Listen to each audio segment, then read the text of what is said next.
hid under his coat and left the rest of the meat for the two in the slout and walked away. When little Juanita awoke, it was almost sunset.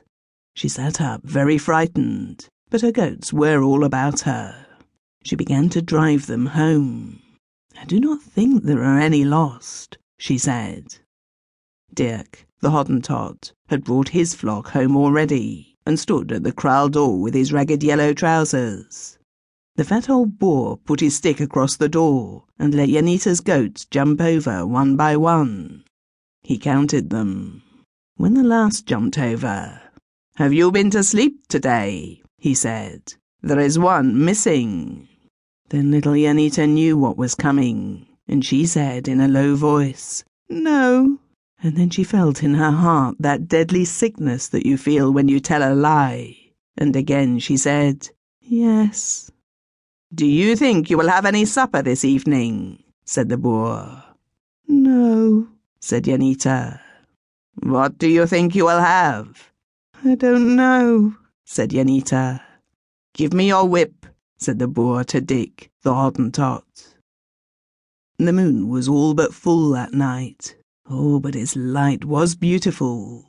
The little girl crept to the door of the outhouse where she slept and looked at it. When you are hungry and very, very sore, you do not cry. She leaned her chin on one hand and looked with her great dove's eyes. The other hand was cut open, so she wrapped it in her pinafore. She looked across the plain at the sand and the low karoo bushes with the moonlight on them. Presently there came slowly from far away a wild springbuck. It came close to the house and stood looking at it in wonder, while the moonlight glinted on its horns and in its great eyes. It stood wondering at the red brick walls, and the girl watched it. And then suddenly, as if it scorned it all, it curved its beautiful back and turned, and away it fled over the bushes and sand like a sheeny streak of white lightning. She stood up to watch it, so free, so free. Away, away. She watched till she could see it no more on the wide plain. Her heart swelled larger, larger, larger. She uttered a low cry, and without waiting, pausing, thinking, she followed on its track. Away, away, away. I also, she said. I also. When at last her legs began to tremble under her, and she stopped to breathe, the house was a speck behind her.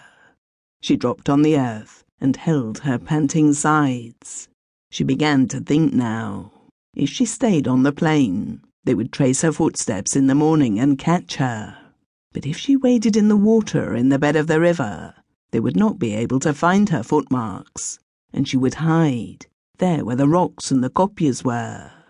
So she stood up and walked towards the river. The water in the river was low, just a line of silver in the broad bed of sand, here and there broadening into a pool. She stepped into it and bathed her feet in the delicious cold water. Up and up the stream she walked, where it rattled over the pebbles, and past where the farmhouse lay, and where the rocks were large, she leapt from one to the other. The night wind in her face made her strong. She laughed. She had never felt such night wind before. So the night smells to the wild bucks, because they are free. A free thing feels as a chained thing never can. At last she came to a place where the willows grew on each side of the river and trailed their long branches on the sandy bed. She could not tell why. She could not tell the reason, but a feeling of fear came over her. On the left bank rose a chain of kopjes and a precipice of rocks.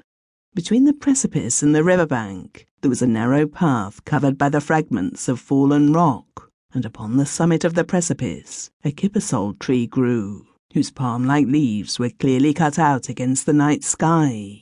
The rocks cast a deep shadow, and the willow trees on either side of the river. She paused, looked up and about her, and then ran on, fearful.